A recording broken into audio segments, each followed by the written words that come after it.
کی خدمت کرتا تھا. بخاری شریف میں ہے یہ، صحیح بخاری میں. تو آقا علیہ السلام نے پوچھا وہ بچہ یہودی آیا کرتا تھا تو وہ نہیں آیا ایک دو دنوں سے. تو صحابہ کرام نے عرض کیا یا رسول اللہ صلی اللہ علیہ وآلہ وسلم وہ بیمار ہے کافی زیادہ اس لیے نہیں آیا. تو آقا علیہ السلام نے فرمایا چلو اس کے گھر چلتے ہیں، اس کی عیادت کرتے ہیں. وہ معروف حدیث ہے، ہر کتاب میں یہ پڑھا تھا. واحد جب تفسیر ابن کثیر کو میں نے ایک خاص آیت کے تحت جب اس مقام پر پڑھا، انہوں نے بہت سی احادیث کو جمع کیا، تو میں نے پہلی مرتبہ زندگی میں تفسیر ابن کثیر میں یہ حدیث ان الفاظ کے ساتھ پڑھی جو حافظ ابن کثیر نے روایت کی. خدمت کرتا تھا، مگر کیا خدمت کرتا تھا یہ بخاری شریف میں یا دیگر کتب حدیث میں تصریح میری نظر سے نہیں گزری تھی. یہ حافظ ابن کثیر کا عقیدہ دیکھیں اور عشق رسول دیکھیں اور ادب رسول. انہوں نے جو روایت لی مسند احمد بن حنبل کے حوالے سے، یہ پہلی مرتبہ میں نے وہاں پڑھی. بعد میں پھر اسی وقت میں مسند احمد بن حنبل اٹھائی اور پھر میں نے مسند احمد بن حنبل میں تلاش کی اور پھر اصل مسند امام احمد بن حنبل سے پھر حوالہ لگا لیا. مگر مسند امام احمد بن حنبل تک اس روایت کے لیے مجھے حافظ ابن کثیر نے پہنچایا. انہوں نے لکھا، اس روایت کو لیا حافظ ابن کثیر نے، اور بھی لے سکتے تھے. انہوں نے لیا کہ وہ جو یہودی لڑکا خدمت کرتا تھا وہ کرتا کیا تھا، حضور کے وضو کے لیے لوٹے بھرتا اور مجلس میں حضور کے جوڑے نالین اٹھا کے گود میں رکھتا تھا، حضور کے جوڑے اٹھاتا تھا. خدمت یہ تھی کہ حضور کے جوڑے اٹھاتا تھا، نالین مصطفیٰ اٹھاتا تھا. جب اتار دیتے تو اٹھا لیتا نالین مصطفیٰ. جب آقا علیہ السلام مجلس سے اٹھ کے جانے لگتے تو حضور کو پہنا دیتا جوڑے. انہوں نے خدمت لکھ دی کہ وہ حدیث کی روایت میں کہ وہ یہودی لڑکا حضور کے جوڑے اٹھاتا تھا، لوٹے بھرتا تھا وضو کے اور جوڑے اٹھاتا تھا. یہ خدمت اور نوکری تھی. آگے پھر جب وہ علیل ہو گیا تو آقا علیہ السلام پوچھنے کے لیے تشریف لے گئے. پھر اسی روایت میں ایک الفاظ آگے میں اور جل کے اور ایمان افروز تھے اضافی. انہوں نے روایت کیا کہ جب آقا علیہ السلام گئے اس کے سرانے بیٹھ گئے تو وہاں اس کے گھر جا کر اس وقت اس کو دعوت ایمان دی کہ تو اسلام قبول کر لے اور میرا کلمہ پڑھ لے. اس لڑکے نے اپنے باپ کو دیکھا، یہودی ساتھ کھڑا تھا، اور آقا علیہ السلام اس کے سرہانے چارپائی پہ بیٹھ گئے. اے یہودی، تیرے سین پہ بھی قربان جاؤں اور تیری حویلی پر بھی، تیری چارپائی پہ بھی آقا آ کے بیٹھ گئے. جب آقا نے فرمایا دعوت دی کہ کلمہ پڑھ لے تو اس نے باپ کو دیکھا، باپ خاموش کھڑا رہا. آقا علیہ السلام نے اسے دوبارہ فرمایا، اس نے پھر باپ کو دیکھا تو باپ نے کہا مجھے کیا دیکھتا ہے، ابو القاسم یعنی محمد مصطفیٰ جو فرماتے ہیں کلمہ پڑھ لے.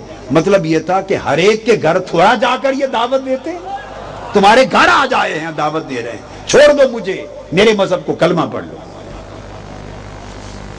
کلمہ پڑھ لیا تو آقا علیہ السلام جب باہر نکلے تو اس کی روح قفس انصری سے پرواز کر گئی. تو آقا علیہ السلام جب نکلے تو حدیث کے الفاظ ہیں دروازے سے نکلے تو نکلتے ہوئے یہ فرماتے، صحابہ کرام کو فرماتے جا رہے تھے اس اللہ کا شکر ہے جس نے میرے صدقے سے، یہ الفاظ ہیں، انقذہ اللہ من النار بی، جس اللہ نے میرے صدقے سے، میرے وسیلے سے اس کو دوزخ سے نکال دیا اور دوزخ سے بچا دیا. تو آقا علیہ السلام نے خود اپنے وسیلے کا دوزخ سے نکل کے بچ جانے کے اوپر اپنے وسیلے کا، اپنے صدقے کا کہ میرے صدقے سے اس کو دوزخ سے بچا لیا، اپنی زبان مبارک سے لفظ استعمال کیا. حافظ ابن کثیر بہت عقیدے والے ہیں. اسی طرح یہ روایت بھی میں نے زندگی میں پہلی بار شیخ الحدیث صاحب اور مفتی صاحب تفسیر ابن کثیر میں پڑھی، پھر میں نے اصل کتاب نکالی. وہ بخاری شریف کی، مسلم شریف کی حدیث جو کثرت کے ساتھ آئی ہے. جب آقا لوگوں کی تو آپ جوش میں آ کے فرمانے لگے سلونی اما شئتم، آج پوچھ لو مجھ سے جو پوچھنا ہے، سلونی اما شئتم. تو ایک شخص کھڑا ہوا، اس نے کہا پھر آج دریائے علم جوش میں ہے.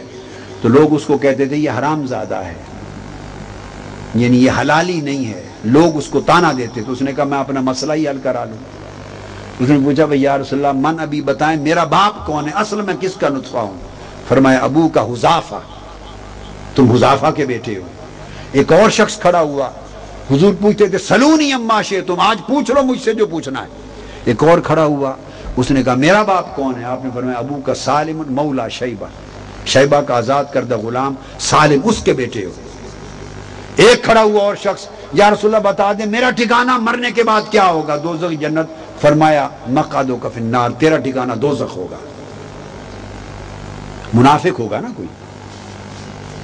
معروف حدیث ہے جو بخاری مسلم میں آئی ہے۔ اس پر بعض اہل علم یہ بحث کرتے ہیں اور یہ اس کا معنی بیان کرتے ہوئے انہیں یہ مغالطہ ہو جاتا ہے، وہ دور کر دوں۔